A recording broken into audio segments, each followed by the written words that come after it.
is up, people of YouTube? This is Captain Gimpy, and welcome to GimpyBytes, the only segment on either of my channels that blends the worlds of gaming and disability into one fine point on the space-time continuum.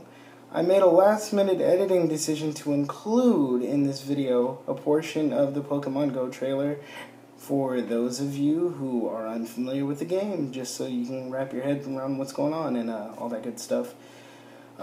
Anyway, let me know what you think. If you want to see more of this, like, comment, subscribe, and share. See you soon.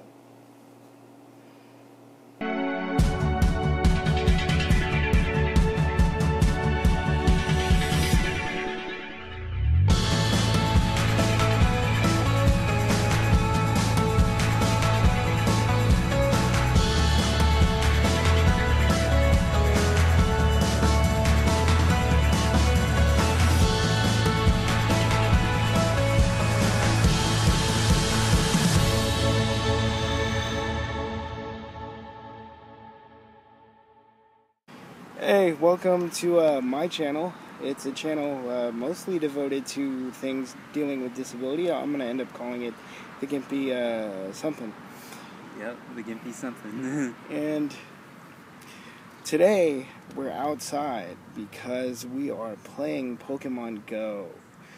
Yep, gotta catch 'em all. Why don't you tell people about what Pokemon Go is? So Pokemon Go is a mobile game where you create your own trainer, and the game uses your GPS location and a virtual map of our world to hunt Pokemon. Yeah, and you can even, it's called an augmented reality game, and what that basically means is that elements from the game show up on your device like in the real world. So yeah. In case you didn't know what it was, because maybe you've been living in a cave and contemplating the meaning of existence, Pokemon Go has fundamentally altered that in a huge way for right now. We're getting close to some Matrix territory. And so, why are we talking about a video game on this channel? Aren't you saying to yourself, Captain Gimpy, don't you have another channel that you talk about this garbage on? And yes, I do.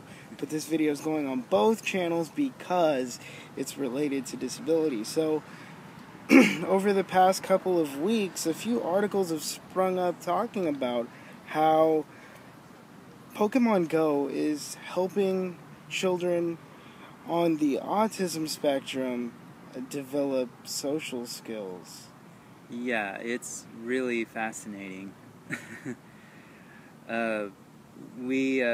I reread this article about a mother who downloaded the game for her autistic son, who is 6 years old, by the way. His name's Ralphie. Yeah, and we have some quotes from the article that we're going to read to you, so if it looks like I'm looking down, I am. The mother said, within minutes of starting the game, his parents were thrilled and shocked to see him laughing, smiling, and high-fiving with other kids, and didn't know... Wait, oops, I can't read. Why don't you do that? From the beginning? Yeah. Within minutes of starting the game, his parents were thrilled, shocked... There we go. To see him laughing, smiling, and even sharing a high-five with kids he didn't know, as he joined in the common pursuit of capturing these colorful virtual creatures. And just in case you don't know anyone with autism, there are lots of things that happen when you're on the spectrum, one of which is sensitivity to light and sound. So if any of you have migraines, it's like that, but always.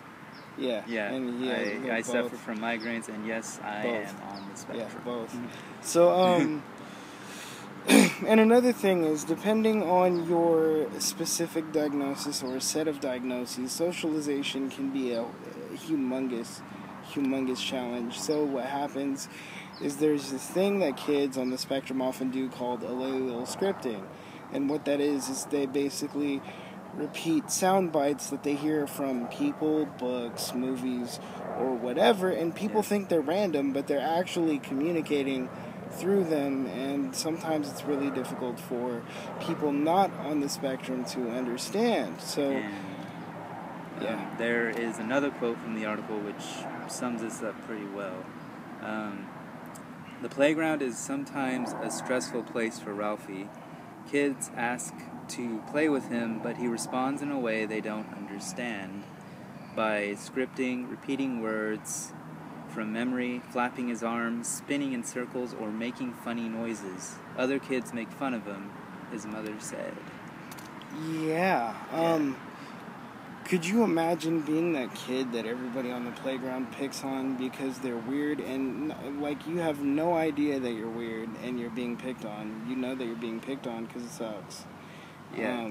That's the world that kids on the spectrum and with other disabilities, for that matter, often live in.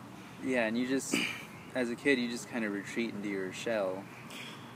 Now, so here's the thing, like, in my opinion, right, because I have, like, a crappy background in game development, augmented reality and VR is probably going to change the way we interact with computers and each other from this point forward. It's going to keep moving in the direction where our virtual reality intersects with our corporeal, physical reality. I had to think of a good word. And that's cool because I can see a lot of potential for games like this to help kids and adults, for that matter, learn to break away from their rigid routines. I mean, my mom plays the game, which is really cool, and she takes it super seriously. Oh yeah, I've seen it. Dude, she went from, like, level 9 to the next time I saw her, she was level 18, and I was still level, like, 10. Yeah, I was there. Yeah, it was insane. I want to close out with the last quote, if you would go ahead and read that. Of course. And this is what this quote encapsulates what every parent with a child that has a disability wants, essentially speaking to the idea of being able to lead a normal, healthy, productive life. Go for it. She hopes that the effects of the game will carry over with the rest of his life, with Ralphie becoming more social, less rigid, and wanting to get outside. We're letting him enjoy the game, but we're also trying to help him learn he doesn't need the game in order to do those things, she said. That might be the hard thing, because kids on the spectrum, typically, like the ones that I know who play video games really heavily, love them because they're a challenge, and at the same time, like, the kids know that they're in a safe place. Yeah. And playing with other people that are doing the same thing you are, it makes the outside world a lot safer. Without it, the world then again becomes a really scary proposition for kids on the spectrum. So I wish you guys the best, and I hope that you can teach little 6-year-old Ralphie that he doesn't need the game to do these things. But just understand that the road ahead is a very, very challenging one. Yeah. But he can get there. Sometimes he may not want to. It just takes a lot of perseverance.